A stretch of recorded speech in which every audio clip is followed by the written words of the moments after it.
So we all know lifting weights builds muscle, right? But what's really going on under the hood? What's the actual biological process that turns all that hard work in the gym into real, visible growth? Well, it's this amazing cycle of damage and repair. And today, we're going to unpack the entire blueprint for you, from the absolute must-know basics to some pretty surprising scientific shortcuts for building muscle. You know, this quote just nails it. Muscle growth isn't something that just happens. It's a beautiful and honestly a kind of violent process of breakdown and repair. Every single tough workout you do creates these tiny, microscopic tears in your muscle fibers. But the real magic? That happens when you're resting. Your body doesn't just patch these fibers up.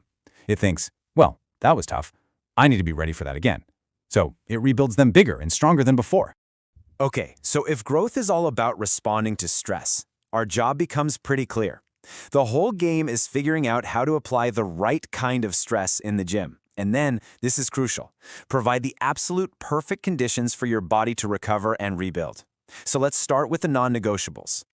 Look, before we get into any of the fancy stuff, the supplements, the advanced techniques, all of that, we have to get the foundation right. Seriously, everything else you do rests on these two core pillars. If you get these right, you are 90% of the way there. I'm not kidding. And here they are. It really is this simple, but this is exactly where so many people go wrong. On one side, you've got to have that intense exercise to create the signal for growth. And on the other, you have to eat enough protein to give your body the literal building blocks to create that new muscle. Think of them as two sides of the same coin. You absolutely cannot have one without the other and expect to see any real results. All right, let's zoom in on that first pillar, the actual training.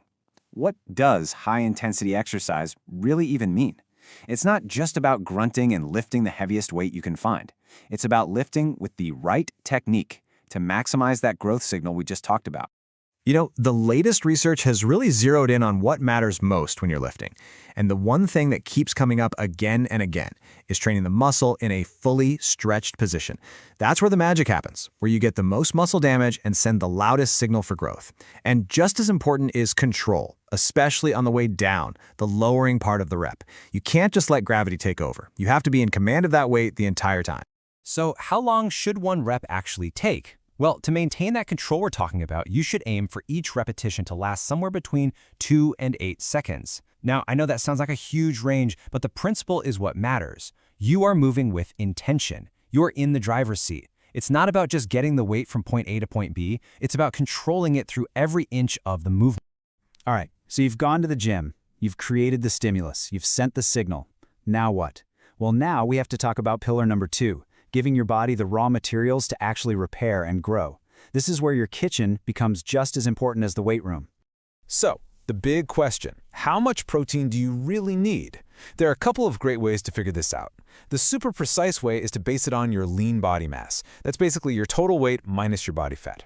But for a much simpler and still really effective rule of thumb, you can just shoot for 1 gram of protein for every pound of your total body weight.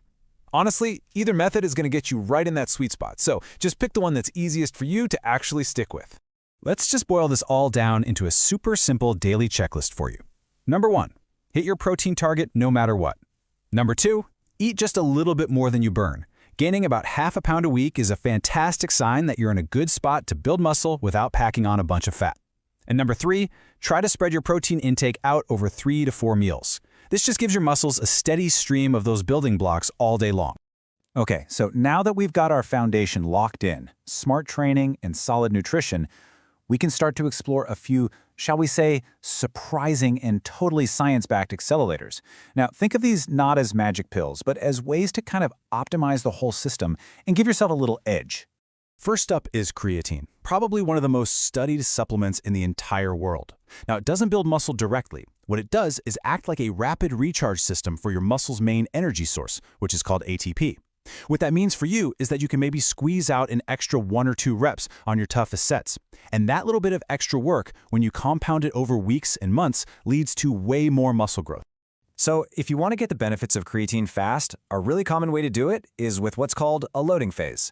You basically take a higher dose for about 5 days just to saturate your muscles. After that, you just switch to a smaller daily maintenance dose to keep those energy levels topped off. Next up, we've got cold therapy, which sounds completely backward, right? You might hear that it shrinks your muscles. And yeah, that's kind of true, but only for a moment. That initial cold shock is a stressor, but it's your body's rebound from that stress that we're really after. See, during recovery, your body actually revs up the internal machinery, the genes and RNA, for building muscle. And at the same time, it dials down inflammation. It creates this amazing environment for long-term growth. Intermittent fasting is another really interesting one. Now, fasting for too long is definitely bad for muscle, but shorter fasting windows can give you a really nice boost in growth hormone and improve how your body handles insulin, both of which are awesome for building muscle. But here's the catch. This is more of an advanced tool. It's really best for people who are already healthy and have their nutrition dialed in. If you're already feeling kind of run down, this is not the place to start. And finally, let's talk about the amino acid arginine. So your body has this natural brake that it puts on growth hormone release.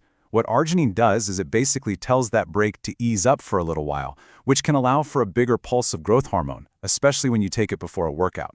The key here is all in the timing. You got to take it on an empty stomach before you train to really get the full effect.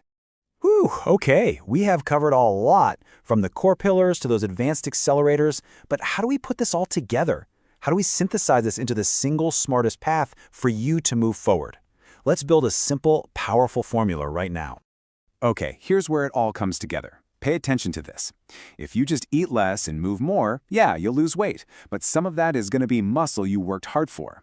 Now, if you add in plenty of protein to that, you'll shift that weight loss so it's mostly body fat. But the real game changer is when you add strength training.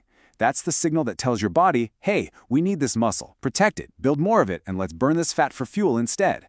This is the formula. This is how you achieve that holy grail of building muscle while losing fat at the same time. So there you have it. The pillars, the techniques, the fuel, and the accelerators. This is the complete blueprint for building muscle, and it's all based on real science. You now have the knowledge. The only question left is, what are you going to build?